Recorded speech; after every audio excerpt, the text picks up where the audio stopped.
Financial freedom का मतलब है कि हम लाइफ के एक ऐसे हिस्से में आ जाएं जहां पर हमें पैसों की चिंता ना हो। अच्छा, हम इतना कुछ सोच रहे हैं कि और हमारा जो अभी एजुकेशन लेवल है वो इतने बेस लेवल पर है। सोसाइटी का जो पर्सपेक्टिव है वो जॉब के बारे में तो क्लियर है कि भाई अगर जॉब मिल जाती है तो फिर हमारे यहाँ सारे मसले हल। कि भाई एआई आ गया, चैट जीपीटी आ गई, ब्लॉकचेन चल रहा है और क्रिप्टोज हमारे पास है।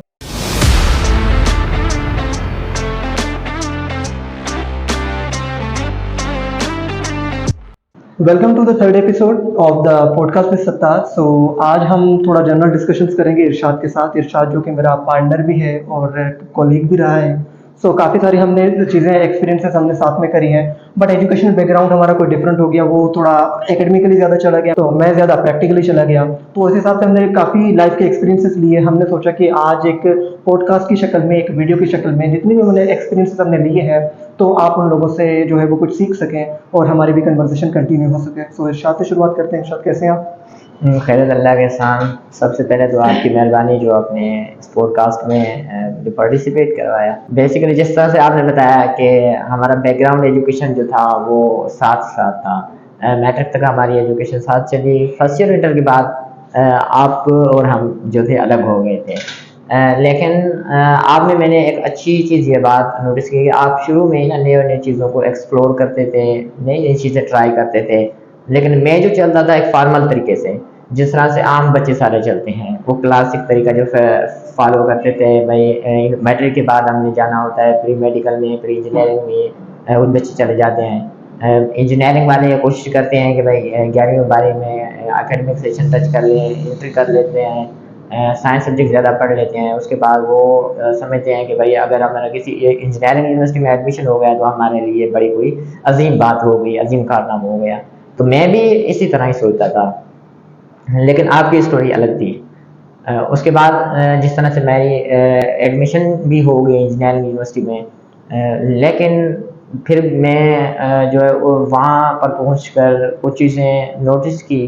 नोटिस ये कि फाइनेंशियल फ्रीडम हर कोई चाहता है, हर किसी की ज़रूरत है। ये बेसिक नीड जो होती है फाइनेंस ही है। अभी हमें समझ आ रहा है, फाइनेंस। पहले हमें समझ नहीं आता था। पहले हम यही करते थे कि अच्छा एजुकेशन देते हैं, सोसाइटी का भला करते हैं, ये करते हैं। अभी जाके हमने लाइफ के प्रैक्टिकल सारी चीज़ें देखी है तो अब हमें समझ आ रहा है कि भाई नहीं, वैसे पैसे। बेसिकली हर कोई फाइनेंशियल फ्रीडम चाहता है, लेकिन वो फाइनेंशियल फ्रीडम किस तरह से हासिल हो वो बात समझने वो वाली समझ है। नहीं आ रही। वो मेजॉरिटी ऑफ द स्टूडेंट्स हो या मेजॉरिटी ऑफ द पीपल बात कही जाए, स्टूडेंट से आगे लेवल पे टीचर भी बन जाते हैं, उससे आगे लेवल पे प्रोफेसर पीएचडी भी कर लेते हैं। बाद में जो फाइनेंशियल फ्रीडम वाला गोल होता है वो क्लियर नहीं होता अभी तक। सो मेरा भी उस टाइम जो था क्लियर नहीं था। मैं भी उसी स्ट्रगल में लगा हुआ था किस तरह से फाइनेंशियल फ्रीडम लेनी है। फाइनेंशियल फ्रीडम लेने के लिए मैंने समझा कि भाई इंजीनियरिंग ठीक है, जिस तरह से सारे बच्चे ले रहे थे। लेकिन मैंने जिस तरह से पहला सेमेस्टर क्लियर किया, दूसरे सेमेस्टर में था तो बहुत सी चीज़ें मुझे क्लियर होना शुरू हो गई। मैंने समझा कि भाई इंजीनियरिंग अगर कर लेनी है तो इंजीनियरिंग के बाद में क्या ये मुझे इंजीनियरिंग फाइनेंशियल फ्रीडम दे सकती है। तो मुझे बहुत सी चीज़ें मैंने खुद स्ट्रगल भी की, इस चीज़ों को एक्सप्लोर करने की कोशिश की। बहुत से दोस्तों से रब्ता किया जो सीनियर भी थे, इंजीनियरिंग क्लियर की थी, 2-3 साल एक्सपीरियंस था। डिफरेंट एक्सपीरियंस था, कुछ का 2 साल था, 3 साल था, कुछ का 10 साल का था। लेकिन जब मैंने उनसे सैलरी पूछी तो वो तो बिल्कुल ही ना फाइनेंशियल फ्रीडम नहीं, नहीं वो जो दिला आपने सकते स्टेप्स थे। लिया वो एक बहुत ही ना, मतलब एक नेक्स्ट लेवल स्टेप था और इसी की बदौलत ही आप यहाँ पे आके ना पहुँचे हैं। सो सबसे पहले आप ना बात कर रहे हैं फाइनेंशियल फ्रीडम। फाइनेंशियल फ्रीडम, अब हमारे बंदों को नहीं पता कि फाइनेंशियल फ्रीडम क्या है। क्या आप उसको थोड़ा वो एलाबरेट कर सकते हैं कि भाई फाइनेंशियल फ्रीडम क्या है, लेमैन की लैंग्वेज में बता दें? क्योंकि अब हमारा जो बेस है सुनने वाला तो वो एज अ स्टूडेंट टाइप ही है, तो उनको बता दें कि भाई फाइनेंशियल फ्रीडम क्या, what does it mean. Financial freedom का मतलब है कि हम लाइफ के एक ऐसे हिस्से में आ जाएं जहां पर हमें पैसों की चिंता ना हो। हम यानी कि हमारे पास इतना पैसा आ जाए कि जो बेसिक नीड्स हो हमारी हो वो पूरी होती रहे। अब हमें फाइनेंशियली स्ट्रगल नहीं करने पे ज़िंदगी के दूसरे पहलू जो हैं उनके बारे में भी हमें सोचना चाहिए। तो मतलब जो हमारी बेसिक नीड्स हैं, बेसिक नीड्स उसके बाद जो ख्वाहिशात होती हैं छोटी छोटी, वो पूरी होती रहें, तो इसे कहते हैं हम financial freedom. Okay. I so hope this will be the common definition for everyone to understand what.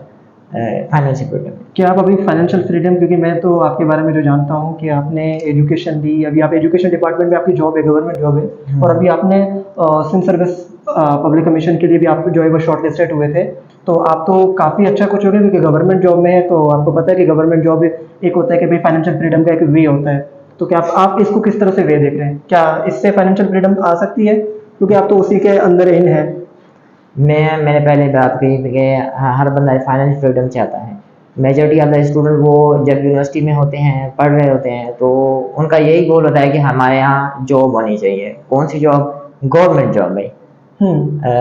मैं अल्हम्दुलिल्लाह मैं जब यूनिवर्सिटी में पढ़ रहा तो मुझे गवर्नमेंट जॉब ऑफर हो गई, तो मैंने एक्सेप्ट कर ली। लेकिन उसमें जब मैंने ली, मैं समझता था कि भाई बस अब ना बहुत हो गया, फाइनेंशियल फ्रीडम ये दिला सकती है। सक्सेसफुल हो गई, जॉब हाँ, मिलेंगे वो भी मुझे 14 ग्रेड वाली ना, 14 ग्रेड वाली अच्छी जॉब होती है। अभी मैं फाइनल उसी सोसाइटी में तो आपका अच्छा माशाल्लाह इस्तकबाल हुआ जी। होगा कि इतनी सी छोटी सी एज में, क्योंकि लोग तो काफ़ी सफ़र कर रहे होते हैं कि भाई 7 स्केल 9 स्केल भी एटलीस्ट उनको मिल जाए। तो वो क्या एक्सपीरियंस चल रहा सोसाइटी का? और अभी भी आप एक्टिव नहीं हो, काम काफ़ी डिफरेंट डायमेंशंस में कर रहे हो, तो थोड़ा सोसाइटी को थोड़ा एलिब्रेट करें कि क्या उस टाइम क्या रिएक्शन था, अभी क्या रिएक्शन है, क्या आगे आप सोसाइटी को किस तरह देख रहे हैं? सोसाइटी का जो पर्सपेक्टिव है वो जॉब के बारे में तो क्लियर है कि भाई अगर जॉब मिल जाती है तो फिर हमारे यहाँ सारे मसले हल हो जाते हैं।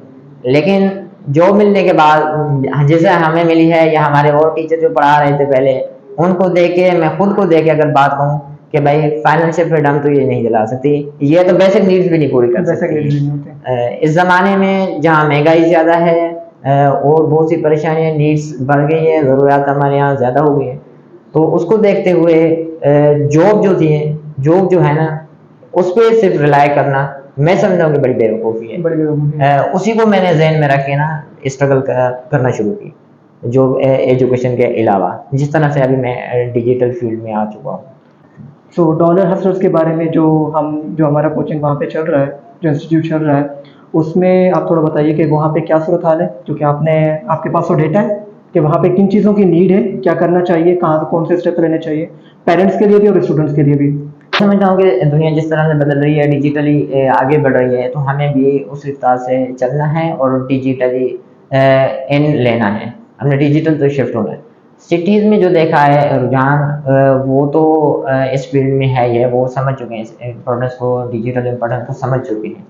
लेकिन देहातों में कुछ सीन और है, उन्हें इस चीज़ का अंदाज़ा नहीं है। डॉलर हसलर शुरू करने का हमारा मकसद यही था कि हम अपने देहात के स्टूडेंट्स जो हैं, लोग हैं, उनको डिजिटल स्किल सिखा के इस फील्ड में एंड कराएं, ताकि उनके जहन से वो जॉब वाला जो नशा है वो उतर जाए कहीं से। शायद भाई नशे की बात नहीं है ना कि वो उनसे वो सोसाइटी में हम चेंज नहीं करवाने रहे, अब तो बेसिक नीड बन गई है बिल्कुल। कि भाई इसके बगैर आपके पास कोई चांसेस नहीं है। अगर आप किसी भी वजह से, एक तो जॉब का एक सर्कुलेशन जो आपका जो रेशो है वो आपके पास 0.00 तकरीबन इस तरह के कोई मिलता है, और दूसरा है कि हमारा यही सिंपल जो था कि हमारे पास एक स्किलफुल बनाना। अब स्किलफुल के हिसाब से थोड़ा मुझे बताइए कि स्किलफुल में वो कहाँ पे अभी एग्जिस्ट कर रहे हैं, क्योंकि हम तो उनको बड़े बड़े ख्वाब दिखा रहे हैं कि भाई एआई आ गया, चैट जीपीटी आ गया, ब्लॉकचेन चल रहा है और क्रिप्टोज हमारे पास है और काफी सारी मतलब डायमेंशन है। बट यहाँ पे जो आपने मुझे डेटा दिया कि भाई 70 to 80% को कंप्यूटर की बेसिक नॉलेज भी नहीं है, उनके पास ये चीजें गैजेट्स भी नहीं है। तो वो जब वो नंबर देख के ना बंदा शॉक हो जाता है कि अच्छा हम इतना कुछ सोच रहे हैं कि, और हमारा जो एजुकेशन लेवल है वो इतने बेस लेवल पर है। तो उसके लिए हम कौन से स्टेप्स लें और हम इस चीज़ को किस तरह फास्ट करेंगे, और हमारे विजन क्या है वो भी हम थोड़ा शेयर करते हैं, और इस पॉडकास्ट को आज यहीं पे वाइंड अप करते हैं। इंशाल्लाह फिर किसी और में बात करेंगे। जी, इसके बारे में थोड़ा मुझे बताइए। देहात के हिसाब से देखा जाए तो वहाँ पर डिजिटली स्किल्स जो है बहुत लेक करती हैं। हमारा मिशन जो है वो हमारे स्टूडेंट्स को डिजिटली स्किल सिखाना है, और ताकि वो इस रेस में भी दौड़ सकें, क्योंकि आने वाले सालों में ये हमारी वर्ल्ड डिजिटली कन्वर्ट हो चुकी होगी। और अभी भी काफी हो जी चुकी है, हमें पता नहीं है, हम इन चीज़ों से अवेयर नहीं है। तो हम जितना फास्ट हो सकते हैं कि खुद को स्किलफुल बनाएं, और इस हिसाब से इस मतलब बदलते हुए ज़माने में हमें जल्दी से जल्दी बदलना है, क्योंकि अब ये ऐसा नहीं है कि कोई विश है, अभी हमारे पास डायर नीड बन गई है कि भाई जितना जल्दी हो सकेंगे तो हम इस रेस में अपने घोड़े जो छोटे छोटे उनको भी दौड़ाना शुरू कर दें। ऐसा ये गाइस आज के पॉडकास्ट को हम यहीं पे वाइंड अप करते हैं क्योंकि हमारे पास टाइम लिमिटेड है, और इंशाल्लाह फिर कभी इस तरह के 1-to-1 हमारे पास इंट्रैक्शन होगी और काफ़ी आप लोगों के साथ शेयर चीज़ें करते रहेंगे। तो आज के लिए हमारे पास इतना ही, फिर मिलते हैं नेक्स्ट पॉडकास्ट में। Thank you so much.